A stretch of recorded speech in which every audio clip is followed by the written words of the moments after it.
뉴스 정면 승부. 안녕하세요. 뉴스 정면 승부의 김상우입니다.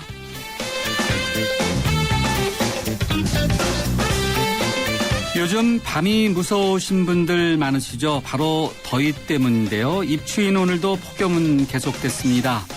이렇게 불면의 밤이 계속되는 것은 비단 더위 때문만은 아닐 것입니다. 비정규직의 전원 정규직화를 요구하면서 철탑에 올랐던 2명의 현대차 사내 하청노조 노동자들이 농성을 시작한 지 296일째인 내일 철탑에서 내려옵니다. 농성을 시작하기 전이나 지금이나 전혀 바뀌지 않은 지상의 현실을 바라보면서 철탑에서 보내는 마지막 밤, 이분들 잠이 제대로 올지 모르겠습니다. 남해안을 뒤덮은 적조가 동해안까지 확산되고 있습니다. 붉게 물들어가는 바다를 속수무책으로 바라만 보고 있어야 하는 어민들도 오늘 밤 잠을 제대로 주무시기 어렵지 않을까 생각됩니다. 이런 가운데 요즘 잠을 설치고 있을 개성공단 입주기업 대표들, 우리 정부가 경영보험금을 내일부터 지급한다고 밝혀 사실상 개성공단이 폐쇄 수준에 접어든 것이 아니냐, 이런 우려가 나왔었죠. 그런데 북한이 그동안의 침묵을 깨고 7차 실무회담을 전격적으로 제의하면서 한숨을 돌리는데요. 네, 잠시 뒤에 정부가 또 이에 화답합니다. 이제 편안한 마음으로 잠을 들 수 있을지 좀 더 지켜봐야 될 것 같습니다.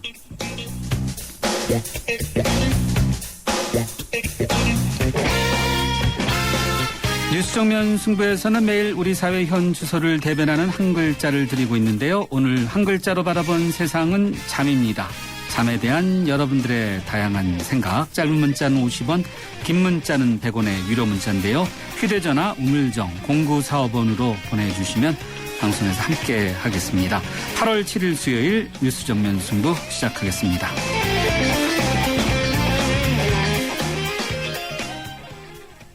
요정 씨, 어떤 보험 드셨어요? 전 MG 새마을금고보험이죠. 짝짝짝. 활짝 행복한 보험. 짝짝짝. 바짝 가까운 보험. 짝짝짝. 깜짝 놀라운 보험. 한국인의 행복 단짝. 메이크 굿 MG 새마을금고보험.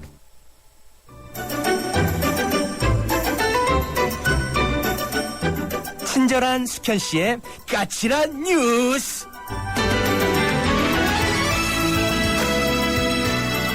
네, 뉴스 정면 승부 1라운드 친절한 숙현 씨의 까칠한 뉴스로 시작하겠습니다. 친절한 숙현 씨 나오셨습니다. 안녕하세요. 네, 안녕하세요. 네, 오늘의 까칠한 뉴스, 정치권 뉴스부터 짚어보죠. 그런데 잠시 뒤에 이제 남북 문제에 대해서 우리 정부가 이제 발표할 예정인데, 남북 문제는 다소 좀 풀린 듯한 분위기인 그렇습니다. 것 같아요. 아무래도. 네, 해빙기가 찾아온 것 같습니다. 예. 네. 8월 15일 이전에. 네네. 네. 자, 그런데 정치권은 여전히 춥습니다. 그렇죠? 네. 무더위 속에서. 네. 네. 김한길 민주당 대표가 청와대에 오자회동 제안을 거부했다고요? 예, 어제 박근혜 대통령이 여야 대표와 원내대표가 참여하는 오자회담을 제안했었는데요. 민주당 김한길 대표는 단독회담을 거듭 제안하면서 오자회담을 공식 거부했습니다. 대표의 비서실장이죠. 노웅래 비서실장은 오늘 기자회견을 갖고 제1야당 대표의 단독회담 제안에 대해서 박근혜 대통령이 사흘 만에 다자회담 제안으로 답한 것은 아쉽다. 이렇게 얘기를 하면서 대통령이 현 정국의 심각성을 직시하고 그에 따른 해법을 진지하게 고민한 결과가 오자회담일 수는 없다고 비판을 했습니다. 그러면서 대통령의 결단이 너무 늦지 않기를 바란다면서 단독회담을 재차 제안했습니다. 한마디로 담판을 하자는 겁니다. 이에 대해서 청와대는 유감스럽다는 뜻을 밝혔고요. 청와대의 문은 항상 열려 있다. 이 정도의 답변이 지금 나온 상태고요. 새누리당은 오자회담을 즉각 수용하라고 야당을 압박하고 있는 그런 형국입니다. 청와대와 민주당이 기본적으로 회담 자체에 대해서는 서로 반대는 안 하는데, 네네. 형식에 대해서 조금 다른 것 같고, 또 열려있다고 말은 하는데 네. 열려있다는 것이 또 형식은 다르고 상당히 좀 시각이 다른 것 같아요. 예, 뭐 열려있는 문이 지뢰밭인지 아닌지는 알 수가 없으니까요.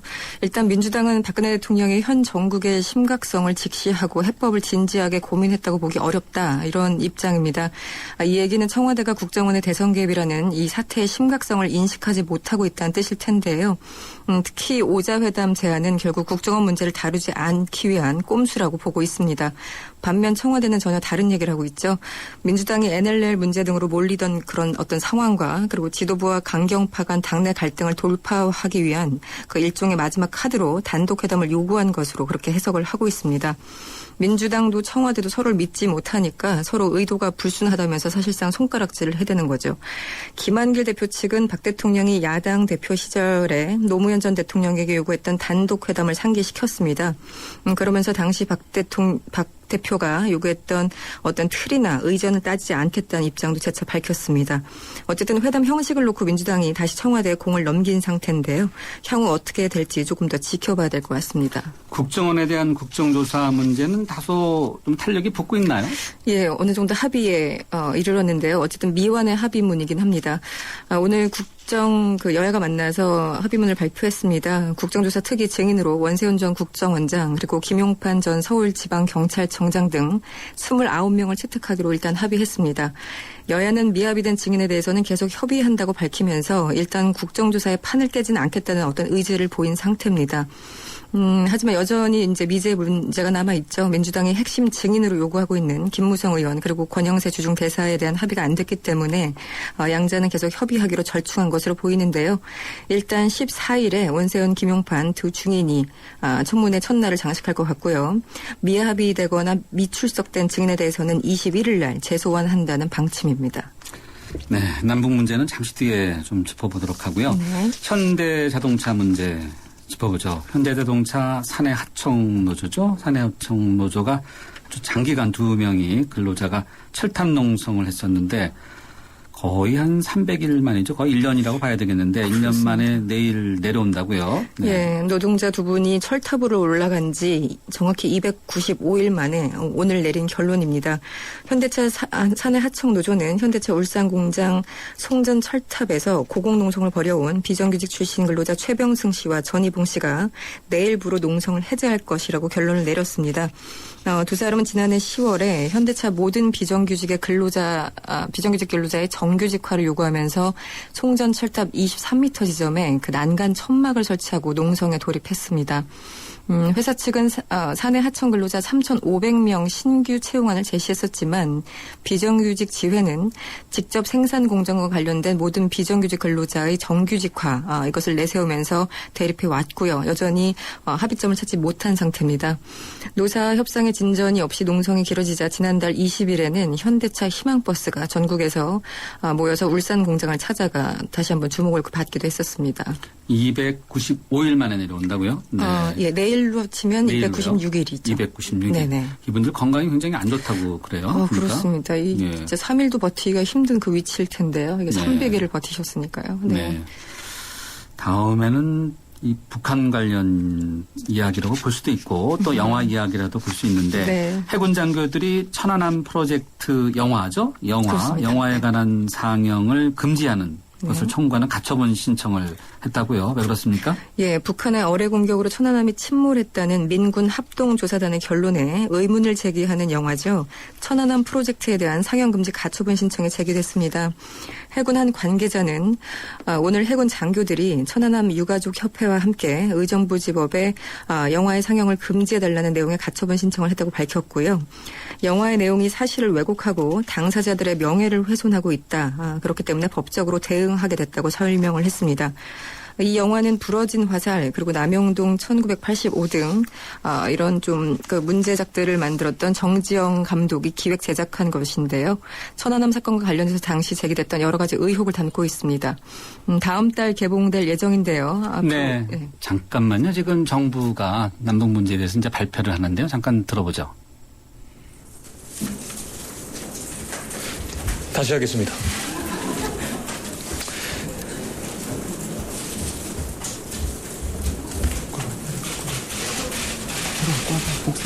정부는 개성공단 문제 해결을 위한 우리 정부의 당국 간 대화 제의에 북한이 전향적으로 나온 것으로 평가합니다. 남북 당국간 회담은 북한 측이 제안한 대로 8월 14일 개성공단에서 개최하기로 하며 이번 회담에서 개성공단 문제 해결과 개성공단의 발전적 정상화를 위한 합리적인 방안이 나오기를 기대합니다. 이상입니다. 혹시 질문 있으신가요? 이재호 기자님. 수석 대표는 그대로 동일하게 유지됐. 예, 특별한 사항이 없으면 그런 것을 이해하시면 되겠습니다. 예, 홍진 기자님. 네, 조금 전에 김영석 통일부 대변인이 북한의 제의에 대한 우리 측의 발표가 있었죠. 전향적으로 북한의 제의를 평가한다. 8월 14일 날 7차 회담 하자는 거 아니었습니까? 그렇습니다. 긍정적으로 아주 받았어요. 네, 그렇게 네. 되면 이제 7차 회담도 상당히 탄력을 붙지 않을까? 그렇습니다. 네. 이 개성공단 문제 해결을 위해서 발전적인 문제 해결을 기대한다고 지금 밝혔는데요. 앞서서 조평통이 밝힌 내용을 잠시 설명을 해드리면 네. 14일 회담을 개최하자고 제안을 했고요. 우리 측이 대화를 제안한 지 9일 만이었죠. 오늘 조금 전에 그렇게 발표를 했고 개성공단 잠정 중단 조치를 해제하고 입주기업의 출입을 전면 허용하는 한편 남측 인원의 신변 안전을 담보하겠다 이런 내용이었고요. 가장 핵심적으로는 중단 사태를 재발 방지할 수 있는 어떤 그 대안을 한번 모색해보자 이런 제안을 조평통을 통해서 발표했었습니다. 네, 광복절 전날인 14일에 그러네요. 남북이 개성공단 관련해서 정상화는 또 입주자들의 신변 안전을 보장하는 여러 가지 이제 쟁점들이 있지 않습니까? 네네. 이 실무회담 상당히 이제 긍정적으로 또 될 것으로 보이고 또 당연히 그래야 되지 않겠나 생각이 들어요. 예, 네. 지금 그 공단에 계신 그 기업 분들이 지금 보험금 문제로 참 고민에 빠졌는데 그렇죠. 다시 한번 네. 고민에 지금 빠지는 시기가 아닌가 싶습니다. 예. 네. 자, 이제 다음 주에도 아주 남북 관계에 또 새로운 소식들이 이제 쏟아질 것 같고요. 마지막으로 검찰 소식 하나만 더 짚어보죠. 검찰이 상당히 바쁜데 웅진그룹 윤석금 회장 1,000억 원대의 사기성 기업어음 발행 관련한 혐의로 지금 검찰 수사를 받았는데 이제 결국 불구속 기소했나 보죠? 예, 서울중앙지검은 변제 능력이 없음에도 불구하고 1,000억대의 CP라고 하죠. 기업 어음이라고 하는데요. 기업 어음을 발행하고 또 계열사를 불법 지원해서 회사에 1,000억 원대의 손해를 끼친 혐의로 윤석금 회장 등 전현직 임원 7명을 불구속 기소한다고 7일 밝혔습니다. 검찰에 따르면 웅진그룹 경영진은 지난해 7월 말에 CP 발행이 어려운 수준까지 회사의 신용 등급이 떨어질 것이라는 것을 알면서도 1,000억 원 상당의 웅진홀딩스 명의로 CP를 발행한 혐의를 받고 있습니다. 당시 웅진은 또 그 주력 계열사였죠. 웅진 코웨이 매각 등을 통한 재무구조 개선을 포기하고 회생 절차 개시를 신청하기로 한 상태였는데 이 사실을 숨긴 채 작년 9월에 또다시 200억 원 규모의 CP를 발행한 것으로 드러났습니다.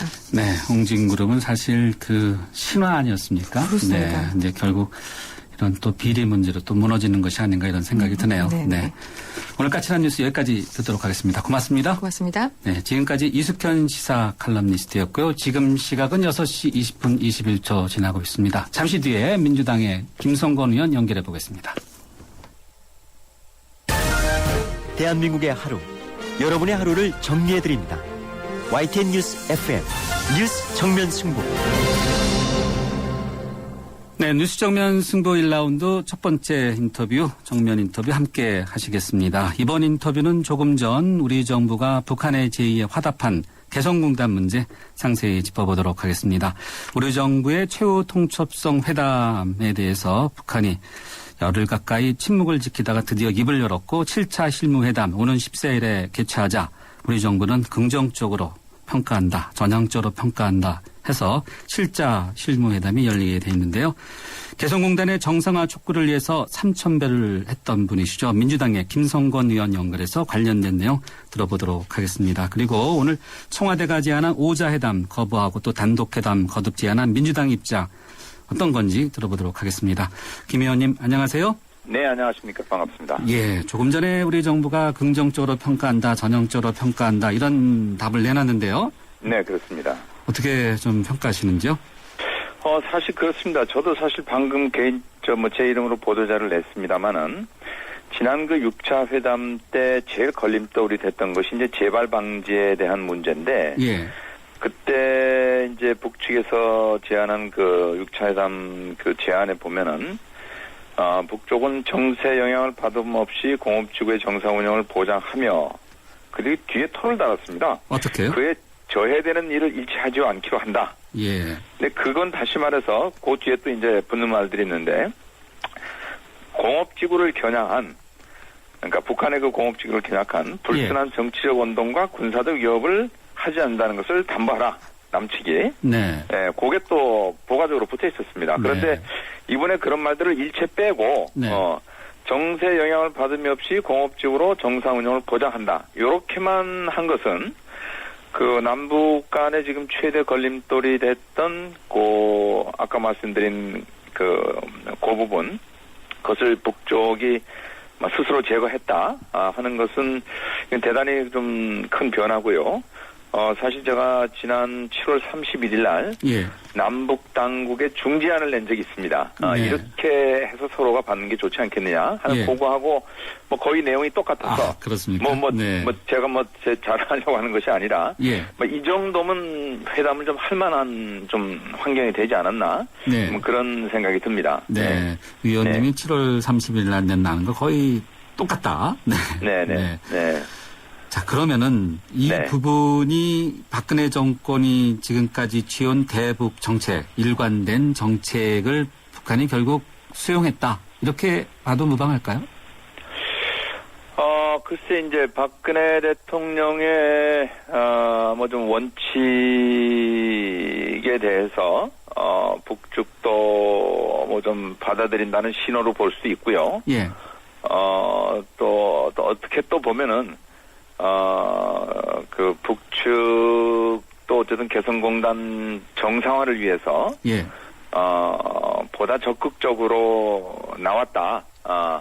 이렇게 볼 수도 있겠습니다.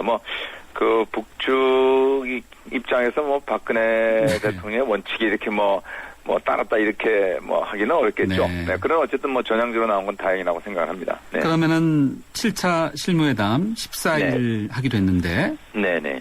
어떻게 전망하시는지요? 저는 이제는 타협을 해야 된다고 생각합니다. 이 협상이라는 것은 항상 상대가 있기 때문에. 예. 어느 쪽도 100%를 갖고 갈 수는 없잖아요. 우리 여야 협상도 그렇습니다만은.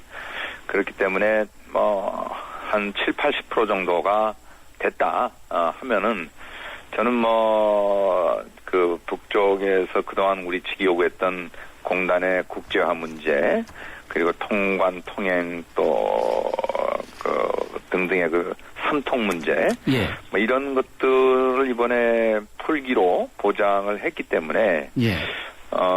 북측도 하여튼 말만 유감 표명이 아니지 실제로는 그 남측이 제안한 것을 상당 부분 받았기 때문에 예. 우리가 더 여기서 그 북쪽에서 더 양보해라 이렇게 요구하는 것은 저는 그거는 좀 무리라고 생각합니다. 그래서 네. 이 정도 됐으면은 그 우리 박 대통령이나 또 우리 정부 당국이 좀 대승적인 입장에서 네. 이제는 털고 가야 돼. 이제 타협하고 가야 되지 않나 저는 그렇게 주문하고 싶습니다. 솔직히. 네. 우리 정부의 이야기 들어보면 상당히 긍정적인 답을 내놨어요. 긍정적으로 평가한다라고 일단 언급을 했으니까. 사실이 그렇습니다. 문구를 보면 네. 자, 그런데 오늘 정부는 개성공단 내 기업인들에게 경협 보험금을 지급하겠다고 이런 결정을 하지 않았습니까? 그렇습니다. 어떻게 보면은 강수인데 이런 것도 상당히 영향을 미쳤을까요? 북한에. 그렇게도 보입니다. 그렇게도 보이고, 사실 그 보험금 아직 지급이 안 됐기 때문에 좀 다행인데, 예. 저는 솔직히 14일 타협하기 전까지는 지급하기로 결정을 했지만, 예. 이제 기업의 선택에 딸린 문제긴 합니다만은 개성공단이 다시 열리고 거기서 또 사업을 계속해야 된다 그러면은 보험금 지급이나 수령을 그때까지는 좀 중단하고 그 합의를 지켜보는 것이 좋지 않나. 사실 보험금 지급이라는 것은 북측에 지금 있는 그 기업의 자산이 기업 손에서 우리 정부 손으로 넘어간다는 얘기거든요. 네. 그렇게 되면 이제 사실상 그 사업을 포기하게 되는 거고 뭐 사업 포기한다는 건 결국 공단 사업 기업체들이 안 들어가는데 뭐 공단 열어봤자 이게 무슨 소용이 있겠습니까? 그래서 어쨌든 다행히 뭐 벼랑 끝에서 좀 그래도 타협점을 찾았다 저는 그런 생각이 듭니다. 네. 그러면은 정부가 보험금을 내일 지급하지 않을 것으로 보시는 건가요? 근데 그건 기업에 딸렸습니다. 기업이, 예. 좀 지켜보겠다 하면은 보험금은 안 타갈 수도 있는 거고요. 예. 네. 그렇기 때문에 일단 보험금 지급 결정은 내렸지만 수령하고 안 하고는 건 기업의 선택이고. 예. 저는 뭐 기업이 14일 어떤 합의가 있기 전까지는. 네. 이것을 수령하지 않을 수 있다는 그런 생각도 하고 있습니다. 네. 네. 이제 발표가 끝나고 통일부 기자들과 대변인의 일문일답에서는 아직 이런 문제까지 구체적으로 안 나온 것으로 지금 저희 취재 결과가 나와 있는데 그렇습니다. 네네. 일단 의원님 말씀 들어보니까 그런 식으로 가는 것이 남북 문제를 더 풀어가는데 도움이 될 거다. 그렇죠. 네. 그렇습니다. 예. 8월 15일 이전 14일이라는 그 의미도 좀 있는 겁니까? 그래서 어떻게 보면 네. 뭐 절묘하다고도 볼 수 있고, 예. 어떻게 보면 또 이것도 하나 어떻게 보면 뭐 벼랑 끝 전술이라고 할 수 있는데, 네. 사실 8월 15일이 광복절이고 또 우리 민족이 분단된 그런 날 아닙니까? 그렇기 때문에 누구나 8월 15일은 그 좋은 소식을 기대하는 그런 날 아니에요? 네. 그렇기 때문에 그 막 북쪽에서 뭐 그런 시점을 택하지 않았나라는 생각도 들고, 어쨌든 회담에 응하는 남쪽이나 북쪽이나 소위 그 8월 15일이 주는 상징적인 그 의미 때문에 상당히 그 심리적 부담을 가질 겁니다. 어떻게 해서든지 그 좋은 소식을 그 전해야 된다는 그런 심리적인 압박감을 갖겠죠. 네, 알겠습니다. 네. 남북 문제는 이 정도로 하고요. 앞서 남북 간의 이런 회담이라는 게 주고받는 거라고 말씀해 주셨는데 여야 대치 정국은 여전합니다. 2자냐 3자냐 5자냐 다시 또 2자로 지금 온 꼴 아니겠습니까? 예. 그렇습니다. 주고받아야 된다면은 왜 이렇게 안 되나요? 글쎄 하여튼 뭐 그 남북 관계도 그렇고 우리 여야 관계도 그렇고 뭐 하나 좀 쉽게 풀리는 것이 없고 항상 뭐 끝까지 가서 이렇게 좀 문제가 풀리는 것 같아서 저도 상당히 좀 아쉬운 감이 없지 않아 있는데 그래도 저는 뭐 어떤 식으로든지 타협을 할 거라는 그런 생각이 듭니다. 뭐 어떤 형식이 될지는 모르겠습니다만 그러나 오늘 우리 김한길 대표도 얘기했지만 솔직히 자기는 그 야당 대표로서 요즘 현안에 대해서 좀 담판을 하기를 원하는 건데 토론을 원하는 것은 아니다. 그러니까 오자가 모이면은 무슨 담판하기는 없고 그건 이제 토론이 되는 거 아니겠습니까? 그렇기 때문에 어떤 그 담판을 내기 위해서는 역시 그 1대1로 하는 것이 맞지 않느냐 하는 그런 말씀을 하셨더라고요. 네. 담판. 청와대에서 양자 회동 받아들일까요? 어떻게 보세요? 글쎄요. 저는 사실 박근혜 대표가 야당 시절에 노무현 대통령이 그 단독회담을 받았었습니다. 그게 제가 지금 2007년이가 지금 정확한 날짜는 기억이 안 나는데요. 네. 그래서 그런 전례가 있기 때문에 본인이 야당 대표일 때는 제안을 해서 당시 노무현 대통령이 받았는데 지금 우리가 야당일 때 단독회담을 제안하는데 박근혜 대표가 안 받는다 그러면 본인이 야당 시절 때 했던 것을 잊어먹고 계신 거겠죠. 네, 그래서 저는 과거의 전례도 있는 만큼 이번에는 한번 결단을 내리셔서 한번 좀 양자 회담을 하는 것도 이런 꼬인 정국을 푸는데 좋은 모양이 아닌가 좀 그런 생각도 듭니다. 네. 꼬인 정국의 단초 사실 NLL 대화록 문제 또 실종 문제 아니었겠습니까? 박근혜 대통령은 사초 중발 전대미문의 일이다. 절대 있어서 안 된다. 이렇게 언급을 하셨고 또 문재인 의원은 그동안 침묵을 지키다가 트위터에서 또 한 말씀 하셨어요. 대통령이 오히려 더 입장을 밝혀야 된다. 이런 톤이었는데. 근데 이제 사초가 증발된 것도 국기문란이지만 법에 의해서 보지 못하도록 돼 있는 사초를 그거를 훔쳐보고 그거를 선거에 이용한 것도 이것도 대단한 국기문란이거든요. 사실은요. 그렇지 않습니까? 사실은 이 논란의 시발이 국정원을 통해서 남북 정상 대화록이 원래 열람이 되지 않아야 되는데 그것을 지금 새누리당에서 선거 기간 중에 어떤 식으로든지 그걸 열어보고 그걸 더 선거에 일방적으로 이용하고 이것이 사실 국기문란의 발단이었죠. 그렇기 때문에 사실 사초가 증발된 것에 지금 문제 삼는 것은 저는 오히려 이 순서가 뒤바뀌었다. 누가 국기문란을 먼저 일으켰는데 지금 뒤에 그 사초 없어진 것만 갖고 사실 이것도 지금 사초가 증발된 것인지 노무현 대통령이 단지 이 대화록을 국정원에 맡긴 건지 이것도 지금 아직 확실치 않습니다. 그러니까 사초가 증발했다는 그 표현 자체도 아직은 그렇게 말씀하시긴 난 좀 이르다고 생각이 듭니다. 네. 언론에서 많이 쓰던 표현에서 제가 한번 그것을 갖고 질문을 드렸는데 네네. 민주당의 장외투쟁 날씨도 더운데 언제까지 계속됩니까? 아니 글쎄 저희도 빨리 끝내고 싶어요. 그런데 이제 나가게 된 동기가 지금 국조가 제대로 이루어지지 않다 보니까 이 방법밖에 없어서 저희도 할 수 없이 장외로 나갔습니다만은 이 장외로 나가는 걸 좋아하는 의원들은 한 사람도 없을 겁니다. 국민들도 마찬가지고. 예. 그래서 마침 지금 23일까지 국조가 좀 더 연장되는 걸로 그리고 증인 재택에 있어서도 지금 일정 부분 합의가 된 것 같아요. 그래서 여야가 좀 잘 합의를 해서 국조가 좀 원만하게 이루어지면은 적절한 시기에 또 우리 민주당도 또 다시 국회로 들어오게 되지 않을까. 그래서 저는 전적으로 이것은 원내 여야의 협상에 딸렸고 그리고 그동안에 저는 대체로 당에서 좀 중도적인 입장입니다만은 온건하고 중도적인 입장인데 좀 새누리당이 좀 너무 인색하게 좀 하지 않았나.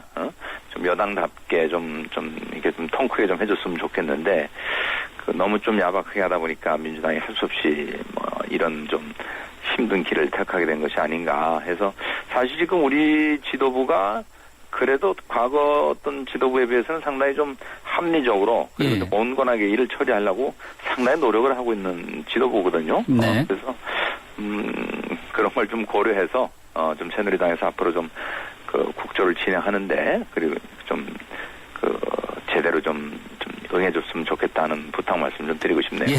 예, 알겠습니다. 네. 의원님 오늘 말씀 감사합니다. 네네, 감사합니다. 네. 민주당의 김성건 의원이었습니다. 지금 PYA를 리스 렌트하시면 1년 뒤 새로운 모델로 바꿔드립니다. 아이서티는 벨로스터로, 벨로스터는 아이서티로, 아이포티는 아이포티 스타일은 그랜저 산타페로. 이게 가능해? 그럼 PYL이니까. 갖는 법조차 유니크한 PYL. 최소 3년 이상 계약. 차종 변경 시 88만 원 부담. 자세한 사항은 홈페이지 참조. 속도 제한 구역입니다. 주정차 금지 구역입니다. 근데 금연구역은 뭘 보고 알죠? 사람이 있는 곳이 대한민국 금연구역입니다. 2013년 당신의 건강을 위해 금연구역이 확대됩니다. 6월부터 모든 PC방이 금연구역으로 지정되고 7월부터 식당, 호프집 등의 흡연 단속을 시작합니다. 기억하세요. 식당, PC방, 커피숍, 호프집. 공공장소 어디나 사람이 있는 곳이 대한민국 금연구역입니다. 보건복지부 2013 충주 세계조정선수권대회가 8월 25일부터 9월 1일까지 산구모 국제조정경기장에서 성대하게 펼쳐집니다. 한겨라 내 청춘! 생명과 태양의 땅 충북, 대한민국 중심고을 충주, 천혜의 자연경관을 배경으로 펼쳐지는 인류화합의 대제전. 지구촌 젊은이들의 도전과 열정 그리고 화합. 5대양 6대주 80개국 2,300여 명의 선수가 인간의 한계에 도전합니다. 자연과 하나 되는 지구촌 최대 물회축제 2013 충주 세계조정선수권 대회 여러분을 초대합니다. 살아있는 뉴스 깨어있는 방송 한국의 뉴스 채널 YTN 뉴스 FM. 누구세요? 무도입니다. 그렇다면 최신 에어컨으로 올여름 무더위 한 방에 날릴 거야. 간다 에어컨은 하이마트. 무더위 물렁합니다. 최신 에어컨 잘 사려면 오전에도 먹어요. 점심 점심에 또 먹어요. 불금 불토 되면은 실컷 놀아요. 브런치, 런치, 심야타임까지 롯데카드로 결제하면 온종일 즐거운 혜택. 확인하자. 롯데카드의 시간별 혜택 맞춤법. 응모 조건 및 자세한 사항 홈페이지 참조. 김남주는 어떤 정수기 쓰냐고요? 쭉 청호구만 쓰다가 다시 청호 신상 티니 29cm니까 어디든 쏙. 전기세, 렌탈료는 알뜰. 자외선 살균까지 알아서 척척. 저 김남주가 자신있게 추천합니다. 다 되는 정수기 이거스 얼음 정수기 티니 1588-2290 청호 나이스. 네, 뉴스 정면 승부 2라운드 두 번째 정면 인터뷰 함께 하시겠습니다. 휴가차 바다 가시는 분들 많으실 텐데요. 바다가 붉게 물들고 있습니다. 남해안에서 시작된 적조가 경북에 이어서 강원 지역, 동해안까지 확산되고 있는 건데요. 특히 양쉬거류가 떼죽음을 당하면서 어민들의 한숨 소리가 높아만 가고 있습니다. 피해액도 당연히 눈덩이처럼 불어나 사상 최대의 피해가 우려되고 있는데요. 그래서 어민들의 피해 상황 그리고 정부 대책 무엇인지 짚어보도록 하겠습니다. 먼저 경남 통영시 산양읍의 골리마을 김광곤 이장 전화로 연결돼 있습니다. 김 이장님 안녕하세요. 네, 안녕하십니까. 네, 골리마을 이장을 맡고 계신데요. 마을 또 많은 분들이 피해가 어느 정도인지 궁금합니다. 네, 지금은 바다가 위로 말할 수 없는 지경이고, 지금 어민이 다, 지금 얼음 바다가 돼가지고 어쩔 수 없는 이 상황에 적절한기가나, 옛날에는 여수부터 시작해가지고 쭉쭉 내려오면서 얘는 직격탄을 맞았는데, 예.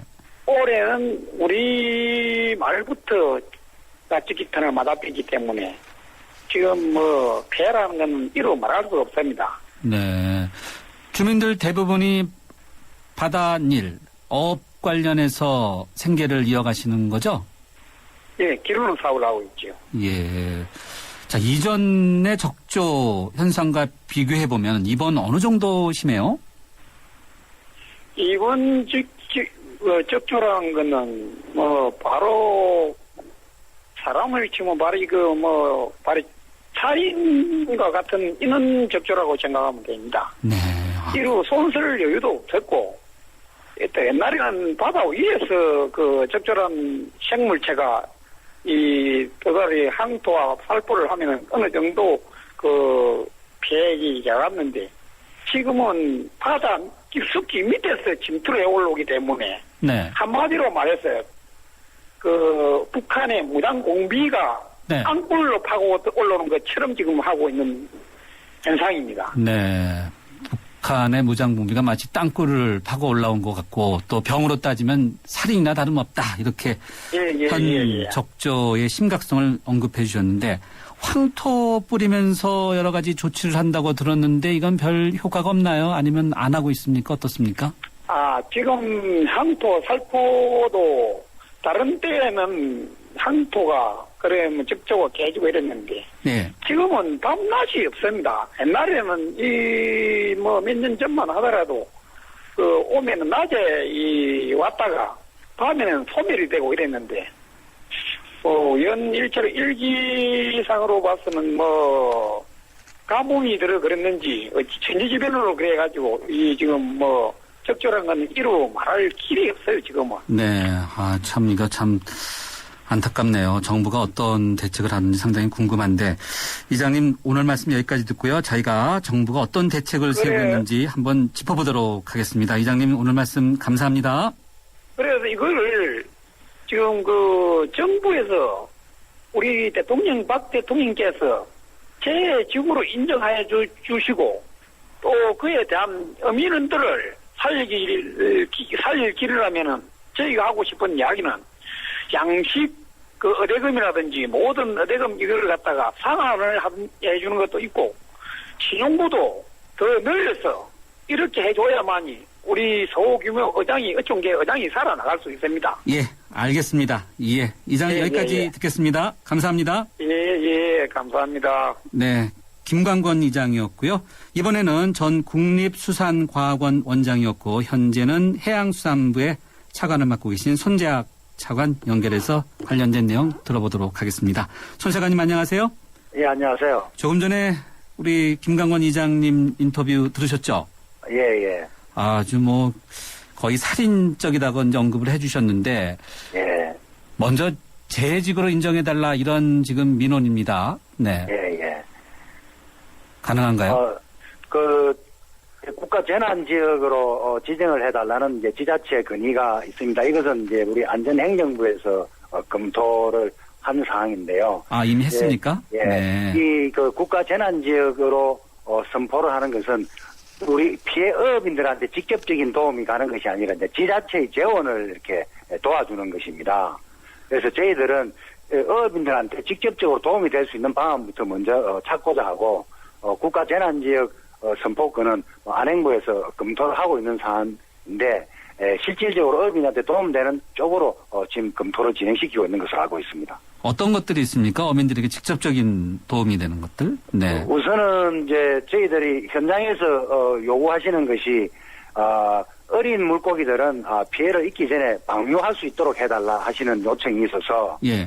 제가 최근에 그 현장을 다녀와서 바로 방류를 할 수 있도록 이렇게 조치를 했습니다. 네. 이 방류 사업을 하는 데 있어서는 그동안 우리 그 국비로 보조하고 또 저희들이 융자하는 것뿐만 아니라 예. 그 어민들이 부담해야 될 자단분이 있었는데 그 자단분을 우리 그 전남도와 경남도하고 협의를 해서 지자체에서 지원을 하는 방식으로 취어 방류사 어린 그 고기 적조 피해 전에 방류하는 사업을 하기로 했습니다. 네. 또한 현장에서는 또 그 다 큰 물고기들에 대해서는 뭐 수매를 좀 해줬으면 하는 요청이 있는데 예. 일단 저희들이 대형마트들하고 협의를 해서 지금 빨리 이 적조가 오기 전에 그 가두리에 많은 그 성어들은 빨리 출하를 좀 그 촉구로 독려를 하고 또 출하를 하면 또 유통 과정에서 가격에 또 큰 그 변동이 있을 수 있기 때문에 대형마트하고 안정된 그런 그 유통 채널을 마련하는 쪽으로 협의를 진행시키고 있습니다. 이것은 예. 뭐 바로 좀 가시적인 그 조치가 이루어질 것으로 그렇게 저희들이 그 추진하고 있습니다. 네. 현장에 다녀오셨다는 곳 어디입니까? 남해안입니까? 동해입니까? 제가 통영하고 거제를 다녀왔습니다. 직접 보시니까 어떠셨어요? 금년의 적조 상황은 그동안 발생한 적조하고는 아주 다른 양상을 보이고 있습니다. 어민과 말이 비슷합니까? 예, 그렇습니다. 그래서 이제 통상 그 적조가 오전에는 야간에는 다 밑에 치마에 있다가 오후부터 이렇게 물리로 떠오르기 시작하는데 금년의 적조는 오전에도 나타나고 야간에도 나타나는 그런 예년과 전혀 다른 양상을 보이고 있습니다. 또한 아까 우리 그 이장님도 말하셨지만 금년도 적조는 작년보다도 그 열흘 빠르게 또 예년보다는 약 뭐 한 달 빠르게 이렇게 적조가 발생되고 적조가 발생되어서 그 양식장까지 적조가 침범해 올 때까지는 한 보름 정도 시차가 있었는데 이번에는 적조가 발생되자마자 바로 그 양식장으로 적조 생물이 집적되는 그런 현상이 발생이 되었습니다. 왜 그렇습니까? 요것은 이제 여러 가지 요인으로 저희들이 첫째는 최근에 그 바다 수온대가 올해 지금 뭐 중북부 지방은 비가 많이 왔지만 남부지방은 비가 오지 않았거든요. 네. 그래서 일사량이 높아지면서 수온대가 높게 형성이 되고 또 거기에다가 남풍이 계속 불었습니다. 그래서 적조생물이 바깥에 있는 적조생물이 연안 쪽으로 계속 밀려 들어가서 연안에 집적하게 되고 또 적조 발생 초기에 그 대족이라고 해서 조석 간만의 차가 굉장히 물살이 빠르고 조석 간만의 차도 큰 시기에 맞물리면서 적조 생물이 아래 위로 골고루 분포하게 되는 그런 상황이 동시에 이렇게 발생을 해서 금년도 적조는 이렇게 이러한 여러 가지 현상이 양식장에 일찍 또 예년과 다른 현상으로 이렇게 피해를 유발시키는 것 같습니다. 이게 언제까지 계속될지 또 대책은 없는지 궁금합니다. 그래서 저희들이 그동안의 적조의 추이를 계속 보면서 지난해가 이제 적조가 가장 장기간 발생됐던 해입니다. 87일간 지속됐고 소위 가을 적조라는 용어까지 만들었는데 네. 금년에도 저희들이 이러한 현재 지금 비가 좀 오지 않기 때문에 그 바다의 수온이 계속 적조가 크게 발생될 수 있는 그런 수온대에 머물러 있습니다. 그래서 올해도 저희들이 가을 적도까지 간다고 보고 대책을 마련하고 있습니다. 가을까지요. 그러면 추석 지나서까지 가능하다? 일단은 뭐 9월까지 적조가 지속될 것으로 이렇게 저희들이 대비를 하고 있는 것입니다. 네. 황토 보통 살포하는데 전라남도에서는 황토를 안 하겠다. 이런 거 아니겠습니까? 효과가 없습니까? 황토의 그 적조 구제 효과는 확실한 것이죠. 이것은 이미 과학적으로 입증이 됐고 또한 작년에 국제 그 적조 심포지움에서도 확인된 것입니다. 그래서 뭐 황토의 적조 구제 효과에 대해서 뭐 이런저런 의견들에 대해서는 전 과학적인 방법으로 평가돼야 된다고 생각을 하고 있고요. 예. 또한 이 적조 구제 물질은 이미 한 170종 정도가 개발이 되어 있습니다. 다만 황토만 있는 것이 아닙니다. 그런데 이 적조 구제 물질로서는 그 적조 구제 효과 그리고 친환경성 그리고 경제성 이 세 가지를 고루 갖추고 있는 것이 가장 적합한 그 적조 구제 물질이라고 우리가 판단을 합니다. 그것이 이 세 가지 측면에서 황토가 가장 높은 평가를 받고 있는 것입니다. 예, 알겠습니다. 네, 적조 문제는 이 정도로 하고요. 최근 보면은 생선, 생선을 먹는 걸 꺼려하시는 분들이 많다 이런 이야기들도 들리고 있는데. 이제 청취자분 질문인데요. 7752님인데요. 차관님 일본 방사능 괴담 때문에 동해안 물고기도 못 먹겠고 적조가 확산된 남해안 바다에서 잡히는 남해의 물고기 특히 생선에는 먹기 꺼려지는데 괜찮습니까? 이런 질문입니다. 이것은 정부가 보장하겠습니다. 왜냐하면 지금 그 일본 수산물은 뭐 국내에 반입되는 게 급격히 줄어들었지만 일본 수산물에 대해서는 우리가 그 통관 과정에서 일본 수산물에 대해서 일일이 방사능 검사를 다 하고 있습니다. 그래서 안전한 것만 국내에 수입이 되도록 하고 우리 또 일본으로부터 해수에 또 방사능이 오염되는지 여부를 우리가 해수 조사를 다 하고 있습니다. 이때까지 해수 조사한 데 있어서 그 방사능이 검출되지 않았거든요. 그래서 우리 수산물에 대해서는 안심하시고 일본 수산물도 안전한 것만 국내에 그 일부 수입되고 있다는 것을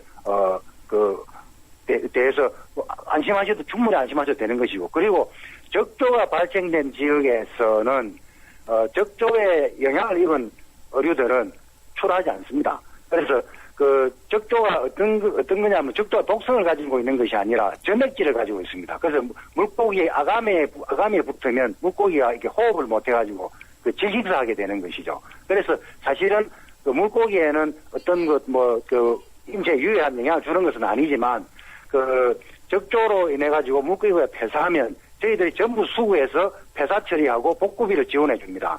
그리고 적조 영향을 받지 않은 물고기들만 안전한 아무 문제가 없는 물고기들만 저희들이 그 화로 상태로 유통을 하기 때문에 죽은 물고기는 화로로 유통이 안 되는 알겠습니다. 것이죠. 네, 그렇습니다.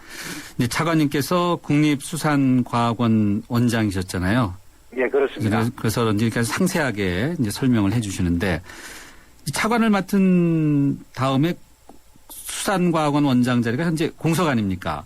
네. 예, 그렇습니다. 예. 공석이다 보니까 아무래도 적조 대책 지금 말씀해 주신 일본 방사능 문제와 관련한 수산물 문제 여러 가지에 대해서 좀 우왕좌왕하고 있다 이런 이야기들도 있고 많은 분들이 인터넷 등에 서서 여러 가지 뭐 괴담도 오고 가고 참 루머도 많은데 이 원장 공석 문제 또는 기타 이런 근본적인 수산물 대책 좀 필요하지 않을까요? 어떠세요? 우선 그 공산과학원장은 그 개방직 자리이기 때문에 공모 절차를 거쳐서 임명을 하게 됩니다. 그래서 저희 해양수산부가 아시다시피 정부조직법 개정 후에 출범을 하게 되다 보니까 과학원장을 공모해서 뽑는데 절차적으로 시간이 좀 걸린 것입니다. 제가 지금 전망하기로는 조만간에 과학원장이 임명이 될 것으로 이렇게 생각이 되고요. 저희 수산물에 대한 안전성 부분에 대해서는 저희 정부가 보장을 하겠습니다. 이것은 저희들이 그 시민단체하고 같이 우리가 수산물 안전성에 대한 그 검증 작업도 검토 작업도 같이 하고 있기 때문에 그런 부분 믿어주시고 또 만약에 일본 수산물이 또 뭐 다른 수산물로 원산지를 둔갑하지 않도록 원산지 관리 저희들이 철저를 기하겠습니다. 일본 수산물 중에서 뭐 생태라든지 이런 것들이 많이 들어오는데 이런 것들이 원산지 부분에 있어서는 정부가 철저하게 관리를 하도록 그렇게 하겠습니다. 네, 알겠습니다. 예. 예. 끝으로 아주 간단하게요. 앞서 적조 이쪽 지역에서는 물고기들을 잡아서 이렇게 판매하지 않는다고 이제 언급은 해주셨는데 예. 이쪽 지역의 양식 어류에 대해서 이제 방류를 적극적으로 추진하고 있는 건지 또 그 효과는 어느 정도인지 또 양식보험제도 있지 않습니까? 여기에 대해서 정부 부담률을 현재보다 더 상향해달라 이런 건의도 있는데 지금 어떻게 돌아가고 있는지 궁금합니다. 정부가요? 예, 우선은 지금 정부 입장은 적조로 인한 피해가 최소화되도록 노력하는 것이 첫째라고 생각을 합니다. 그리고 이제 어업인들에 대한 지원, 그다음 이제 제도적인 부분 이렇게 3단계로 저희들은 접근을 하고자 합니다. 그래서 지금 그 적조 방제는 해경, 국방부, 또 우리 그 수협 어업인들이 다 총력전을 지금 펼치고 있습니다. 그래서 최근에는 적조 밀도는 높아도 피해는 조금 주춤한 그런 경향을 보이고 있습니다만 저희들이 방심하지 않고 더 긴장해서 예방 대책을 철저히 추진하겠고요. 그리고 어업인들에 대한 그 지원은 저희들이 뭐 어린 물고기 방류 사업도 하겠지만 적조에 영향이 없는 사실 지금 그 우리가 피해가 있는 것이 좀 양식어장이고 양식어장에서 양식하는 건 전부 횟감용입니다. 전부 화로입니다. 예, 알겠습니다. 그런데 적조로 인해서 그 죽은 물고기는 화로가 아닌 것이죠. 이미 화로로 유통이 되지 못하는 것입니다. 그래서 이런 부분에 대해서는 우리 국민 여러분께서 걱정하지 말아주시기 바라고 어업인들을 위한 제도적인 것도 저희들이 계속적으로 개선해 나가도록 하겠습니다. 예, 차관님 여기까지 듣겠습니다. 감사합니다. 네, 감사합니다. 네, 해수부의 손재학 차관이었습니다.